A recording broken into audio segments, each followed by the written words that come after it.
Nazaine sengo ya koyeba ete bozali ebele liboso ya ba poste téléviseur na bino pona kolanda émission ezui na yango bande ko balandi ya émission ezui na pesi bino mbote bisika nyoso ezwami bino petika ete kimia nzambe tata eingela o mabota mabino.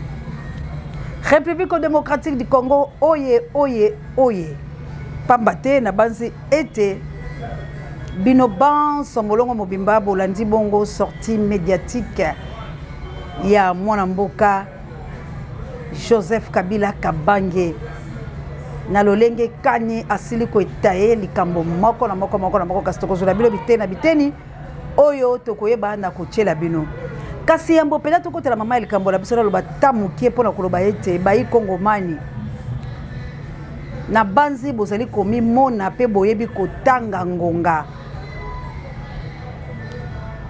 nini makoyo koye la République démocratique du Congo na mikolo mizali koya et puis eloko na sepeli baluba nyonso sauf ba oyo bazali na bango ba congolais te mais tribu luba eza desi bino moko bokomona et puis na yebisaki bino ke lobi batu oyo bakobengana ka Félix Mboka oyo ekozala bandeko na ye na banzi bozomona ndenge ni bakomi kopotana bakomi kopotana bango na bango bakomi kobimisa na babolumbu na bango moko bakomi koloba makambo malongo banite ezali kopesa pasi yango na yambo to bana makambo nyonso to channel Mobutu sesese ko kukungwendo wazabanga tendeta lotaki etumba Tshisekedi comme candidat formateur de ce gouvernement de salut public. Vous l'avez dans mon message. Je demande qu'on propose un autre nom. Si ce candidat est de nouveau monsieur Tshisekedi, l'accepterez-vous? Non. Oyo Toboy. Toboy Tinanini. Et Baby Selaki Biso Mboka.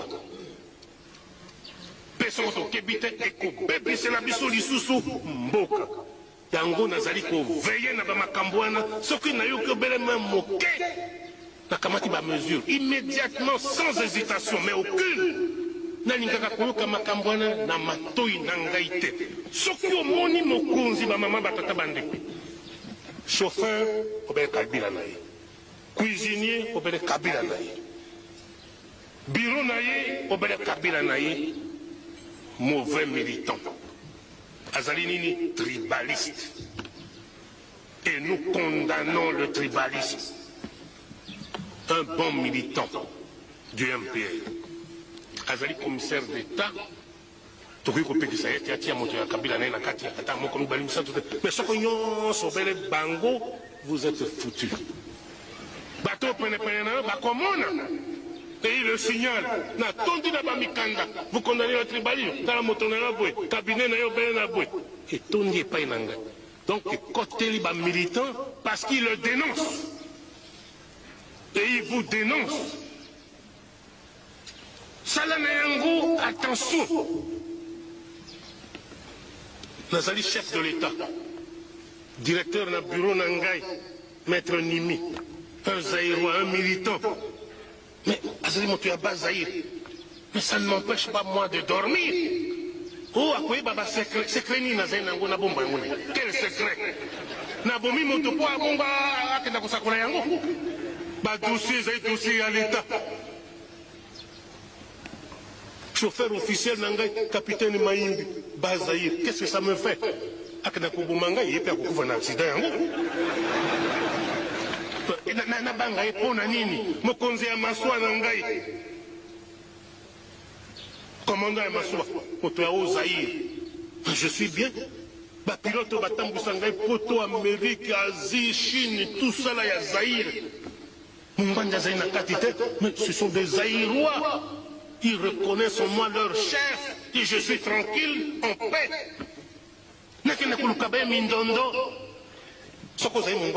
Chef de cabinet, chauffeur, commandant à bateau, mais je ne dirige plus le Zaïre. Un chef de bande. Ce n'est pas sérieux.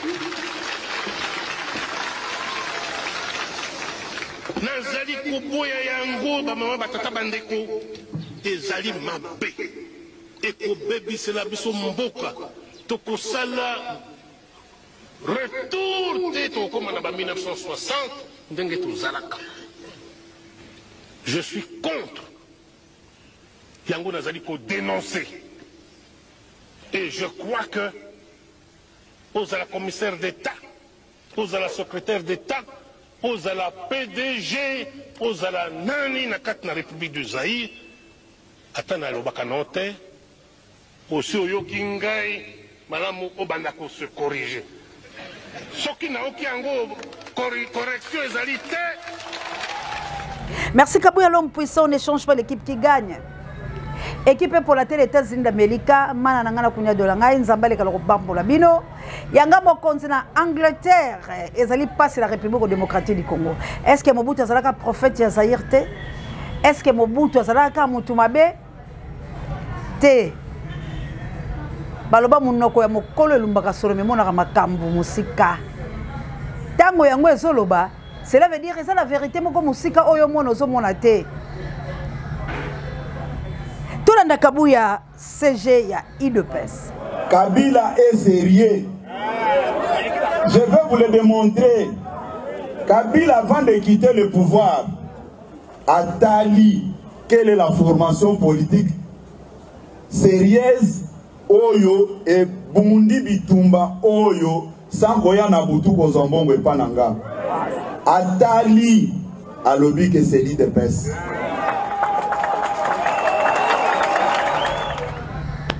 Kabouya lobby nini alobaka nini. Et aujourd'hui Kabila qu'est-ce qu'il a fait? Nabarimer Kabila koma ki na goma te malobi akokoma bientôt. Bande kolangai Kabila fait peur. Kabila soka lobi azonga la Kinshasa akozonga yebi mboka. Mais na kotala ya za rappelle la passion mboka. Na ba défi na bango tango ba check Félix Abokonzi. Tango Félix akomi komoni la bango ba yebisa ki la Félix ke okokate. Kabila lobaka akokanga ye na kati ya mobeko likonzi.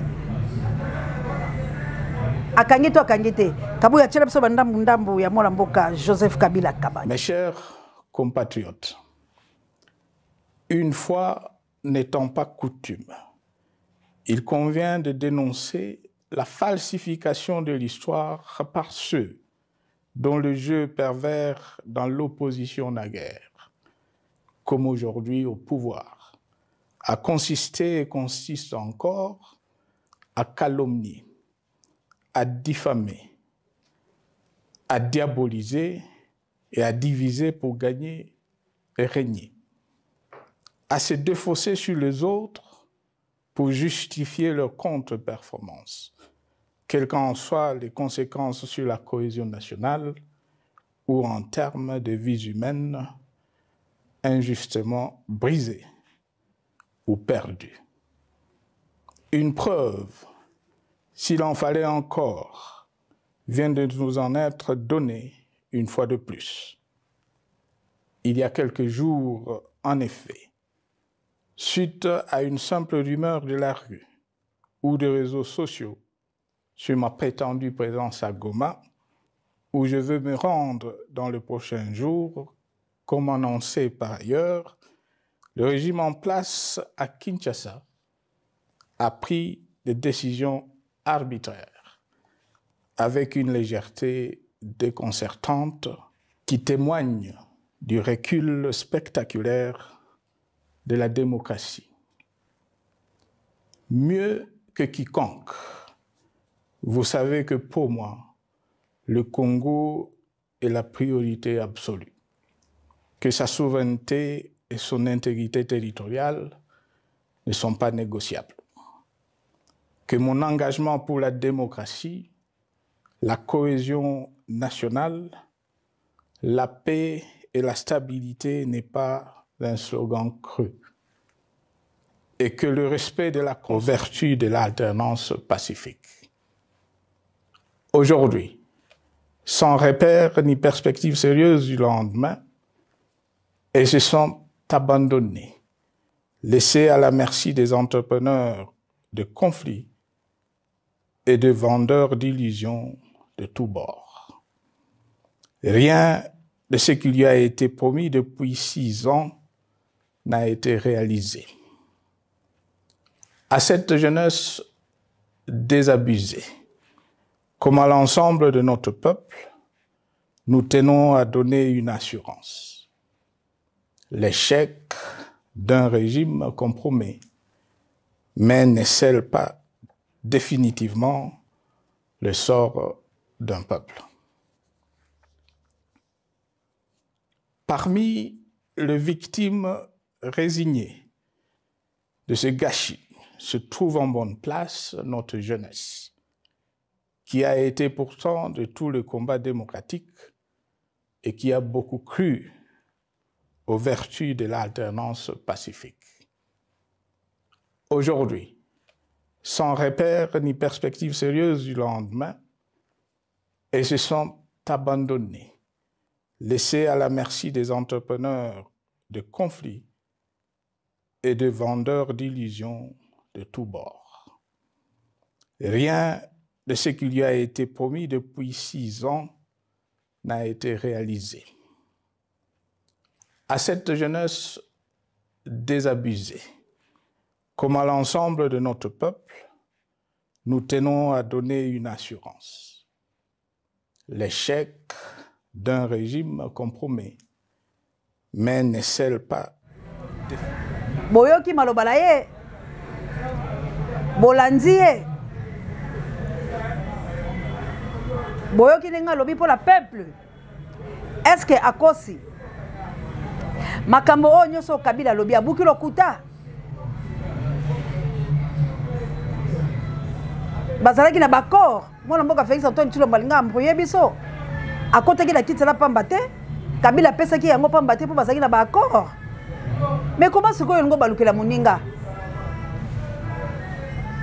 Mais eloko na oki m'appelle lelaki to kandeko langa o.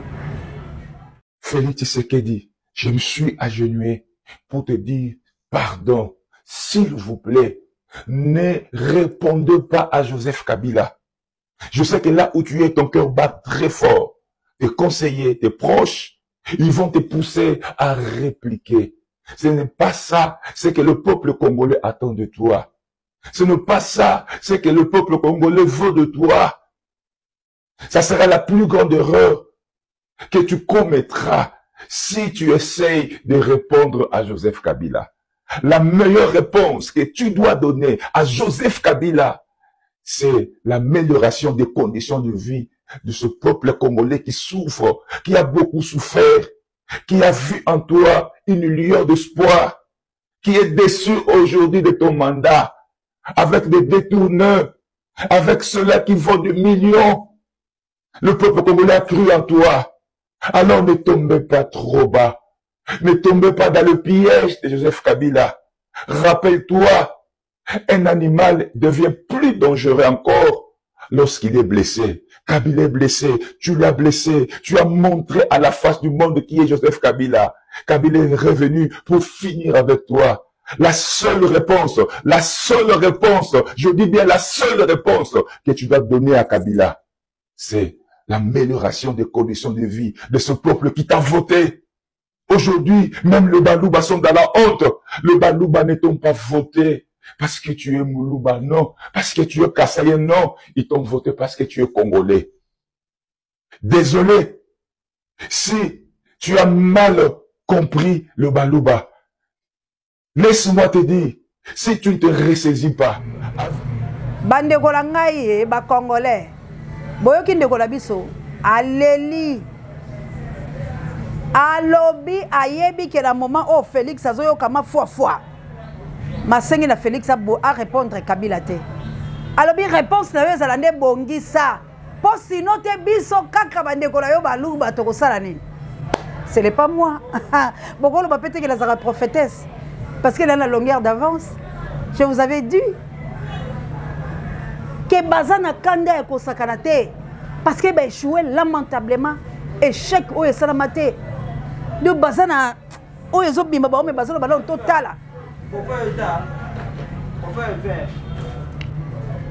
Alors ezali pasi bandeko langa ba peuple congolais totika ba théâtre oyote totika la pété ragé à Joseph et à Kosala parce que les loyo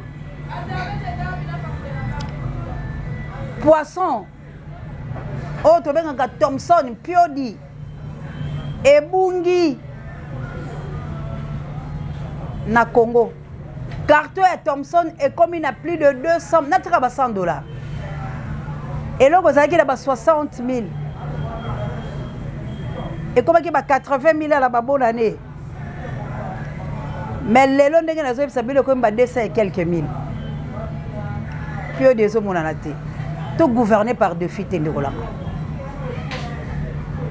to ya kesika muninga aishuwa ki biso to bongisa o ezaki ya bien na eto ndima tellement bino bo effacer makambo nyonso na ba o baninga basalaki bino bo yesko ko sala biso plus pur ba ma missionnaire la plus 32 na mboka nita babe faut que yo moto pa koka lumumba to telemako kabu ya chela ngana na chango ezalaki ndenge nini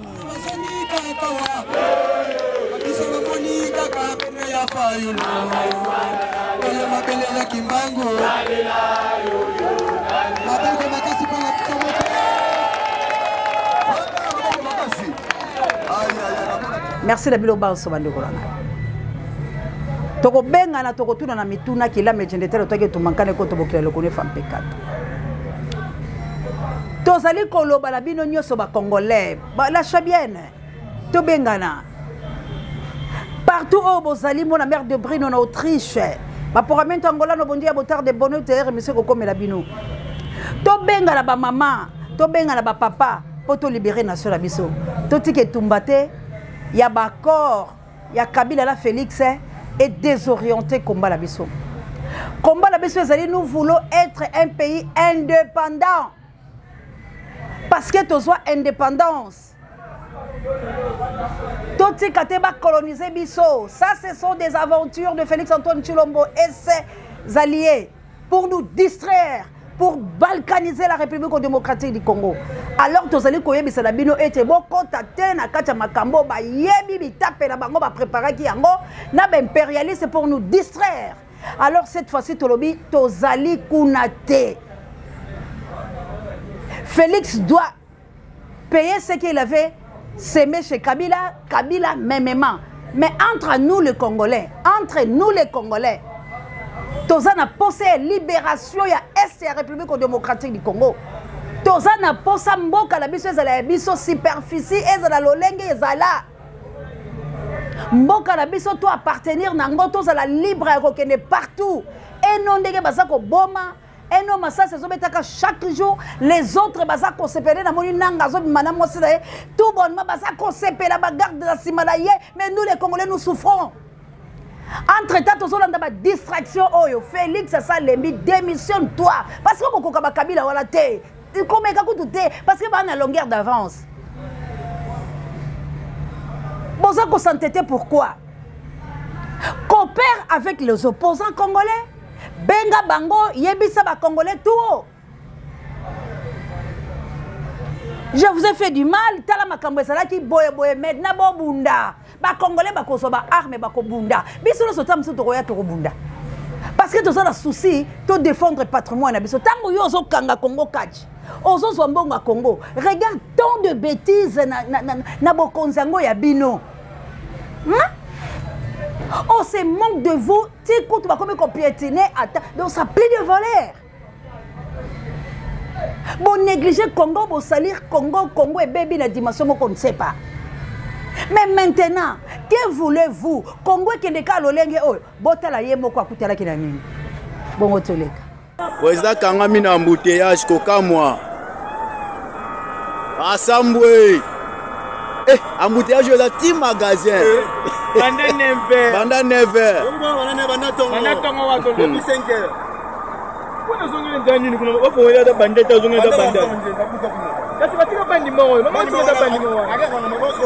Babuki bandi moko. Ba tipo ba okitelanga kainga chombo. Oyoki, la tiki commentaire bandeko wala. Bazako seka président de la République. Babi akouta un embouteillage à Zui. bientôt tokoyoka père na impère. Ça se fait jamais. Botonga mboka. Vous avez détruit la nation congolaise. Vous détruire ville province à Kinshasa, vous détruire la province, vous commisser biso ba umbu, on a pris le temps ya ko vivre aisément na mboka la biso moko. Qu'est-ce qui ne va pas? Bosunga nation congolaise. Tozali kobe la bino partout où bozali. Nazali koloba la bino. Attention, attention. Elou belé zali koya ya mabe zali koya.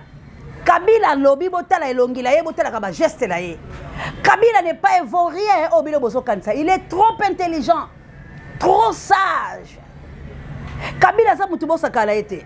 Yango boni garçon mulubu aleli. Boyoki maloba lobiti la suka. Ce n'est pas moi. Pour la ni batali balobite. Mutu asa zui masasi. A komi ragé. Façon oyako yapo bousculer mboka oyo. Boko comprendre te à cause de la tête à nation bako betele maboko. Parce qu'il a travaillé mieux que Félix. Alors, pour ça, la Bible est que Kabila sont à la Bokonzi. Pour ça, la Bible est que Rwanda gouvernait, ou Kabila n'est pas rwandais, hein? Il est fils de notre pays, Bozaka qu'on distrait rien. Si vraiment il est un étranger, pourquoi Félix Bozoti Kamboka Bino tout Kanga Kabino? Parce qu'il est collaboré l'étranger, parce que nous sommes étrangers dans Mboka. Kabila n'est pas un étranger. Kabila il est congolais. Asa na passion congolais. Et les Congolais vont soutenir. Parce que ndenge to sabe Kinshasa est milieu. Congo est ningani. Congo est ningani na maloba ya Félix pour la Kabila. Pour la nation. Congo est koningala. Tout le monde a zolu kaswaye bara okimela wapi. Zage eloko nyoko leka. Toko kanga toko sala boy. Toke le boy toke minde bomoni bakomo kokosa ke o bakele na SK soit disant bakanisa ngo pesa ya Joseph Kabila po bakoma SK. Tope balo bageza ya mwana esifa o mai moko poison bali ko bimakuna. Tout ça matekita. Tout ça matekita. Po ba yebi ke tangu mwana mobalo alekanya lobi. Ye pa na ya salaka. Asalaka. Congo, tozo c'est la skone. Tozo c'est la nini. Toza kozela nini bande kolanga. Na sengi la bino to telema. Na sengi la bino to telema, toyeka ko mobiliser, toyeka total seblement baligné. En tout cas ba foba chala bachala. To telema ba maman ba papa. Assalamu alaikum la maman Jawa.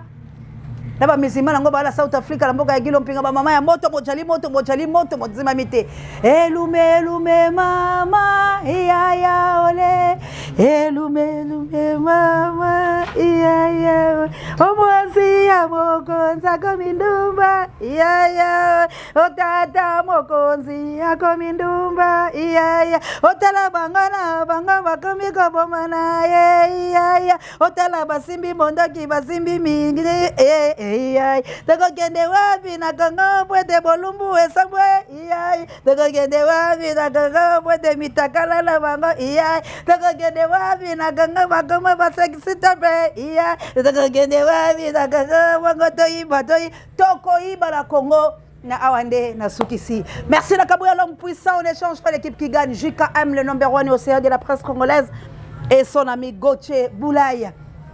Namboka ya maman Célestine na papa Michael. Merci encore une fois Nanga Mokonzi l'Angleterre. Vous êtes tellement nombreux mes amis.